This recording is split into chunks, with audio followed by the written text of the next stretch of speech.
नमस्कार। पिछले कुछ समय में मुझे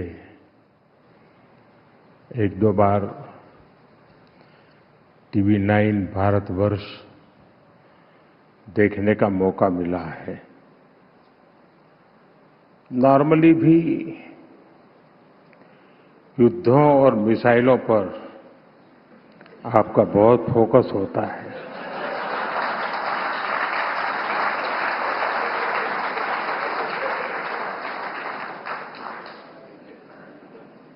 और आजकल तो आपको कंटेंट की ओवरफीडिंग हो रही है।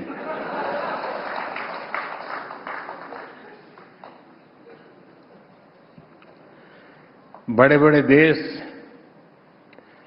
टीवी 9 को इतना सारा कंटेंट देने पर तुले हुए हैं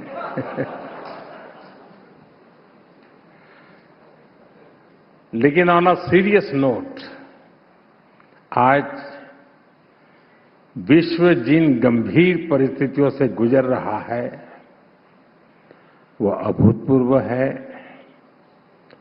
और बेहद गंभीर है। और इन स्थितियों के बीच आज टीवी 9 नेटवर्क ने विचारों का एक बेहद महत्वपूर्ण मंच बनाया है। आज इस समिट में आप सभी इंडिया एंड द वर्ल्ड इस विषय पर चर्चा कर रहे हैं। मैं आप सबको बधाई देता हूं, इस समिट के लिए अपनी शुभकामनाएं देता हूं, सभी अतिथियों का अभिनंदन करता हूं। साथियों, आज जब दुनिया कॉन्फ्लिक्ट के कारण उलझी हुई है, जब इन कॉन्फ्लिक्ट के दुष्प्रभाव पूरी दुनिया पर दिख रहे हैं, तब इंडिया एंड द वर्ल्ड की बात करना बहुत ही प्रासंगिक है। भारत आज वो देश है जिसकी अर्थव्यवस्था तेजी से आगे बढ़ रही है। 2014 के पहले की स्थितियों के पीछे छोड़ करके आज भारत एक नए आत्मविश्वास के साथ आगे बढ़ रहा है। अब भारत चुनौतियों को टालता नहीं है, बल्कि चुनौतियों से टकराता है।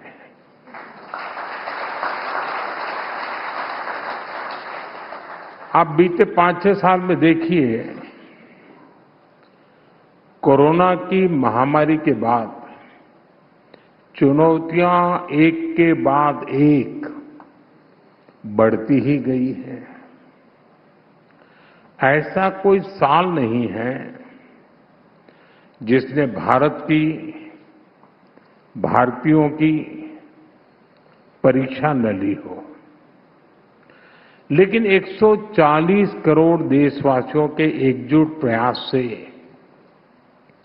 भारत हर आपदा का सामना करता हुए आगे बढ़ रहा है।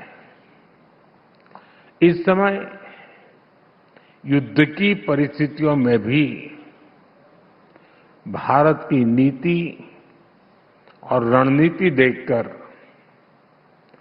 भारत का सामर्थ्य देखकर दुनिया के अनेकों देश हैरान है। हमारे यहां कहावत है, सांच को आंच नहीं। 28 फरवरी से दुनिया में जो उथल-पुथल मची है, इन कठोर विपरीत परिस्थितियों में भी भारत प्रगति के, विकास के, विश्वास के संकल्प के साथ आगे बढ़ रहा है। इन 23 दिनों में भारत ने अपनी रिलेशनशिप बिल्डिंग कैपेसिटी भी दिखाई है। डिसीजन मेकिंग कैपेसिटी दिखाई है और क्राइसिस मैनेजमेंट कैपेसिटी दिखाई है। साथियों, आज जब दुनिया इतने सारे खेमों में बंटी हुई है, भारत ने अभूतपूर्व और अकल्पनीय ब्रिजेस बनाए हैं। गल्फ से लेकर ग्लोबल वेस्ट तक, ग्लोबल साउथ से लेकर पड़ोसी देशों तक, भारत सभी का ट्रस्टेड पार्टनर है। कुछ लोग पूछते हैं, हम किसके साथ हैं? तो उनको मेरा जवाब यही है कि हम भारत के साथ हैं।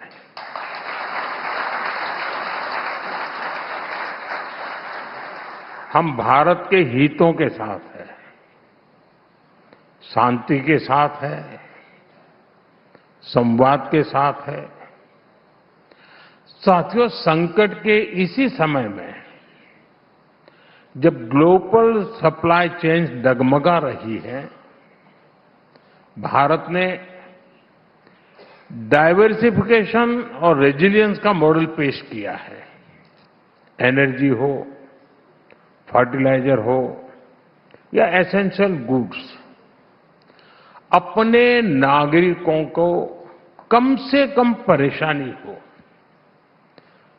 इसके लिए भारत ने निरंतर प्रयास किया है और आज भी कर रहे हैं। साथियों, जब राष्ट्रनीति ही राजनीति का मुख्य आधार हो, तब देश का भविष्य सर्वोपरि होता है। लेकिन जब राजनीति में व्यक्तिगत स्वार्थ हावी हो जाता है, तब लोग देश के फ्यूचर के बजाय अपने फ्यूचर के बारे में सोचते हैं। आप जरा याद कीजिए, 2004 से 2010 के बीच क्या हुआ था। तब कांग्रेस सरकार के समय पेट्रोल, डीजल और गैस की कीमतों का संकट आया था और तब कांग्रेस ने देश की नहीं बल्कि अपनी सत्ता की चिंता की। उस वक्त कांग्रेस ने 1,48,000 करोड़ रुपए के ऑयल बॉन्ड जारी किए थे और प्रधानमंत्री मनमोहन सिंह जी ने खुद कहा था कि वो आने वाली पीढ़ी पर कर्ज का बोझ डाल रहे हैं। ये जानते हुए भी कि ऑयल बॉन्ड का फैसला गलत है, जो रिमोट कंट्रोल से सरकार चला रहे थे, उन लोगों ने अपनी सत्ता बचाने के लिए ये गलत निर्णय किया, क्योंकि जवाबदेही उस समय नहीं होनी थी। उस बॉन्ड पर रीपेमेंट 2020 के बाद होनी थी। साथियों, बीते 5-6 वर्षों में हमारी सरकार ने कांग्रेस सरकार के उस पाप को धोने का काम किया है और इस धुलाई का खर्चा कम नहीं आया है। ऐसी लॉन्ड्री कभी आपने देखी नहीं होगी। 1,48,000 करोड़ रुपए की जगह देश को 3 लाख करोड़ रुपए से अधिक की पेमेंट करनी पड़ी, क्योंकि इसमें ब्याज भी जुड़ गया था। यानी हमने करीब करीब 2 गुनी राशि चुकाने के लिए मजबूर हुए। आजकल कांग्रेस के जो नेता बयानों की मिसाइलें दाग रहे हैं, मिसाइल आई तो टीवी 9 को मजा आएगा।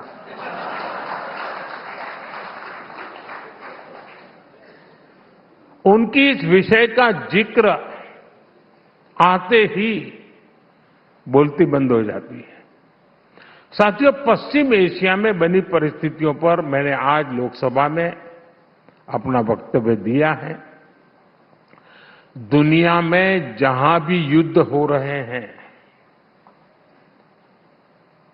वो भारत की सीमा से दूर है, लेकिन आज की व्यवस्थाओं में कोई भी देश युद्धों से, दुष्प्रभाव से दूर रहे, ऐसा संभव नहीं होता।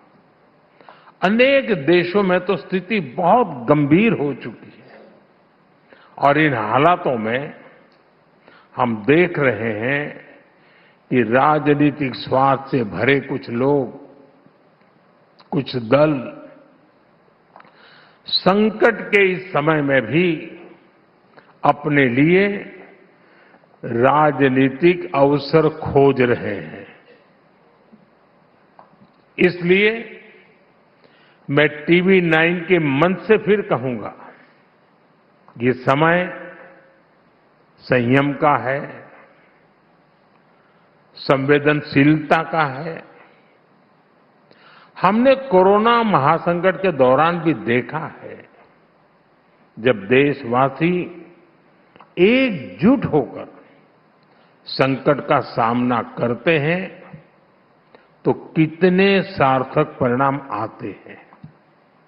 इसी भाव के साथ हमें इस युद्ध से बनी परिस्थितियों का सामना करना है। साथियों, दुनिया की हर उथल-पुथल के बीच भारत ने अपनी प्रगति की गति को भी बनाए रखा है। अगर मैं 28 फरवरी को युद्ध शुरू होने के बाद बीते 23 दिनों का ही ब्यौरा दूं तो पूरब से पश्चिम तक, उत्तर से दक्षिण तक देश में हजारों करोड़ के डेवलपमेंट प्रोजेक्ट्स का काम हुआ है।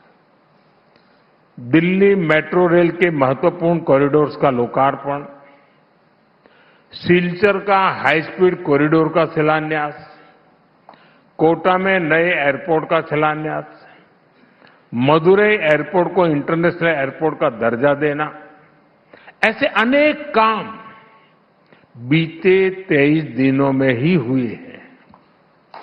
बीते एक महीने के दौरान ही औद्योगिक विकास को गति देने के लिए भव्य स्कीम को मंजूरी दी गई है। इसके तहत देश भर में 100 plug and play industrial park विकसित किए जाएंगे। देश में small hydro power development scheme को भी हरी झंडी दी गई है।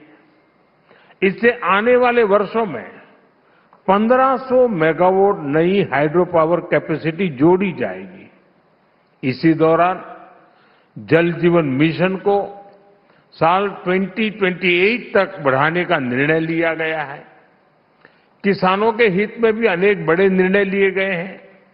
बीते एक महीने में ही पीएम किसान सम्मान निधि के तहत 18,000 करोड़ रुपए से अधिक सीधे किसानों के खाते में ट्रांसफर किए गए हैं। और जो हमारे एमएसएमईज है, जो हमारे निर्यातक हैं, उनके लिए भी करीब 500 करोड़ रुपए के राहत पैकेज की भी घोषणा की गई है। ये सारे कदम इस बात का प्रमाण है कि विकसित भारत बनाने के लिए देश कितनी तेज गति से काम कर रहा है। साथियों, मैनेजमेंट की दुनिया में एक सिद्धांत कहा जाता है, what gets measured gets manage. लेकिन मैं इसमें एक और बात जोड़ना चाहता हूं, what gets measured gets improved और अल्टीमेटली गेट्स ट्रांसफॉर्म्ड। क्योंकि आकलन जागरूकता पैदा करता है, आकलन जवाबदेही तय करता है और सबसे महत्वपूर्ण आकलन संभावनाओं को जन्म देता है।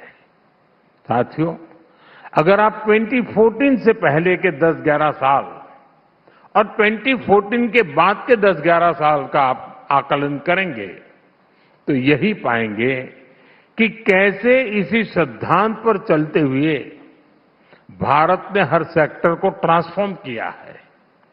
जैसे पहले हाईवे बनते थे करीब 11-12 किलोमीटर प्रतिदिन की रफ्तार से, आज भारत करीब 30 किलोमीटर प्रतिदिन की स्पीड से हाईवे बना रहा है।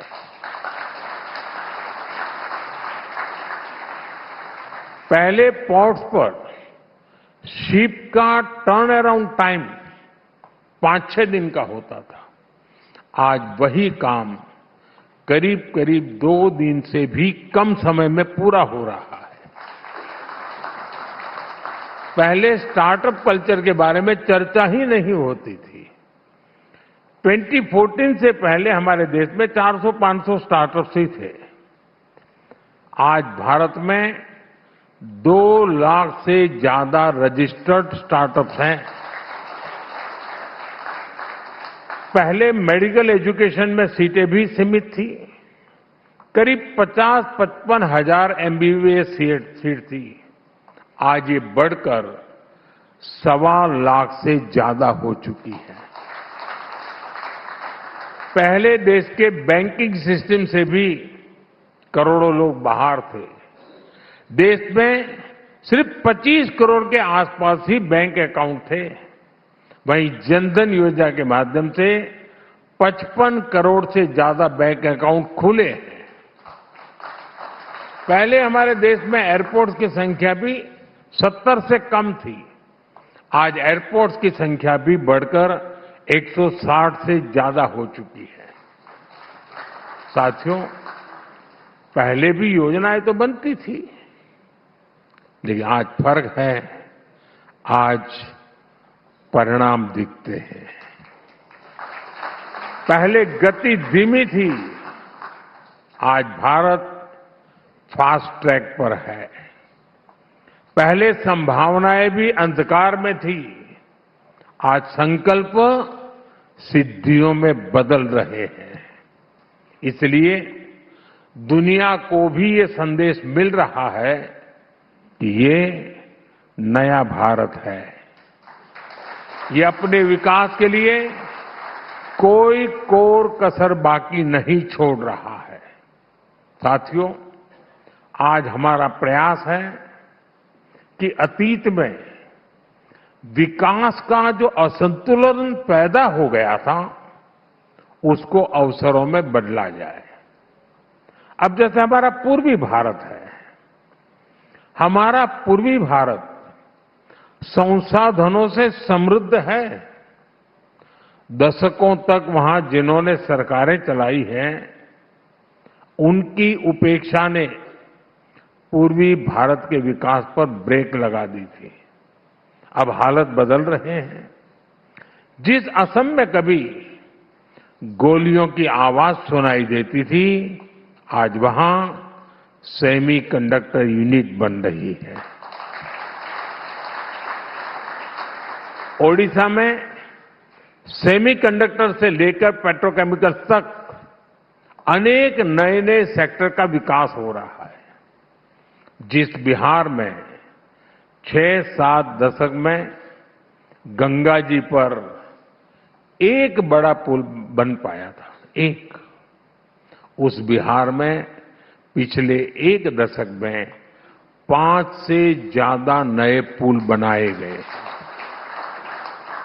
यूपी में कभी कट्टा मैन्युफैक्चरिंग की कहानियां कही जाती थी, आज यूपी मोबाइल फोन मैन्युफैक्चरिंग में दुनिया में अपनी पहचान बना रहा है। साथियों, पूर्वी भारत का एक और बड़ा राज्य पश्चिम बंगाल है। पश्चिम बंगाल एक समय में भारत के कल्चर, एजुकेशन, इंडस्ट्री और ट्रेड का हब होता था। बीते 11 वर्षों में केंद्र सरकार ने पश्चिम बंगाल के विकास के लिए बड़ी मात्रा में निवेश किया है, लेकिन दुर्भाग्य से आज वहां एक ऐसी निर्मम सरकार है जो विकास पर ब्रेक लगाकर बैठी है। टीवी 9 बांग्ला के जो दर्शक हैं वो जानते हैं कि बंगाल में आयुष्मान योजना पर निर्मम सरकार ने ब्रेक लगाया हुआ है। पीएम सूर्यघर मुफ्त बिजली योजना पर ब्रेक लगाया हुआ है। पीएम आवास योजना पर ब्रेक लगाया हुआ है। चाय बागान श्रमिकों के लिए शुरू हुई योजना के लिए ब्रेक लगाया हुआ है। यानी विकास और जनकल्याण से ज्यादा प्राथमिकता निर्मम सरकार अपने राजनीतिक स्वार्थ को दे रही है। साथियों, देश में इस तरह की राजनीति की शुरुआत जिस दल ने की है वो अपने गुनाहों से बच नहीं सकती और वो पार्टी है कांग्रेस। कांग्रेस पार्टी की राजनीति का एक ही लक्ष्य रहा है, किसी भी तरह विकास का विरोध। और कांग्रेस ये तब से कर रही है जब मैं गुजरात में था। गुजरात में वर्षों तक जनता ने हमें आशीर्वाद दिया तो कांग्रेस ने उस जनादेश को स्वीकार नहीं किया। उन्होंने गुजरात की छवि पर सवाल उठाए, उसकी प्रगति को कटघरे में खड़ा किया और जब यही विश्वास पूरे देश में दिखाई दिया तो कांग्रेस का विरोध भी रीजनल से नेशनल हो गया। साथियों, जब राजनीति में विरोध विकास के विरोध में बदल जाए, जब आलोचना देश की उपलब्धियों पर सवाल उठाने लगे, तब यह सिर्फ सरकार का विरोध नहीं रह जाता, यह देश की प्रगति से असहज होने की मानसिकता बन जाती है। आज कांग्रेस इसी मानसिकता की गुलाम बन चुकी है। आज स्थिति यह है कि देश की हर सफलता पर प्रश्न उठाया जाता है, हर उपलब्धि में कमी खोजी जाती है और हर प्रयास के असफल होने की कामना की जाती है। कोविड के समय देश ने अपनी वैक्सीन बनाई तो कांग्रेस ने उस पर भी संदेह जताया। मेक इन इंडिया की बात हुई तो कहा गया कि यह सफल नहीं होगा। बब्बर शेख कर इसका मजाक उड़ाया गया। जब देश में डिजिटल इंडिया अभियान शुरू हुआ तो उसका मजाक उड़ाया गया। लेकिन हर बार यह कांग्रेस का दुर्भाग्य और देश का सौभाग्य रहा कि भारत ने हर चुनौती को सफलता में बदला।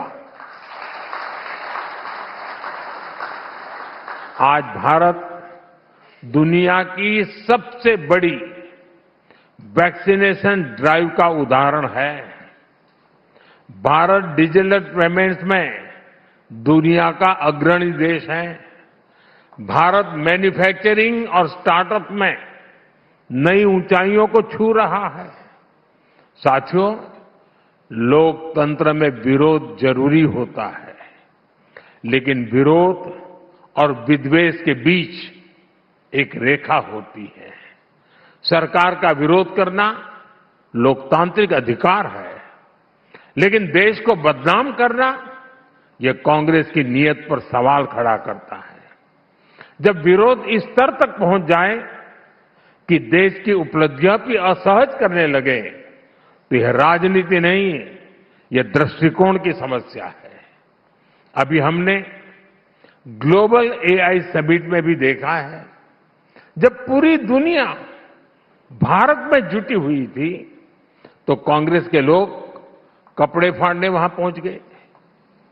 इन लोगों को देश की इज्जत की कितनी परवाह है ये इसी से पता चलता है। इसलिए आज आवश्यकता है कि देश हित को दल हित से ऊपर रखा जाए, क्योंकि अंत में राजनीति से ऊपर राष्ट्र होता है, राष्ट्र का विकास होता है।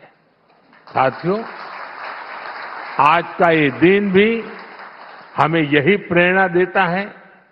आज के ही दिन शहीद भगत सिंह, शहीद राजगुरु और शहीद सुखदेव ने देश के लिए सर्वोच्च बलिदान दिया था। आज ही समाजवादी आंदोलन के प्रखर आदर्श डॉक्टर राम मनोहर लोहिया जी की जयंती भी है। ये वो प्रेरणाएं हैं जिन्होंने देश को हमेशा स्व से ऊपर रखा है। देश हित को सबसे ऊपर रखने की यही प्रेरणा भारत को विकसित भारत बनाएगी। यही प्रेरणा भारत को आत्मनिर्भर बनाएगी। मुझे पूरा विश्वास है कि टीवी9 की ये समिट भी भारत के आत्मविश्वास और दुनिया के भरोसे पर, भारतीयों पर जो भरोसा है, उस भरोसे को और सशक्त करेगी।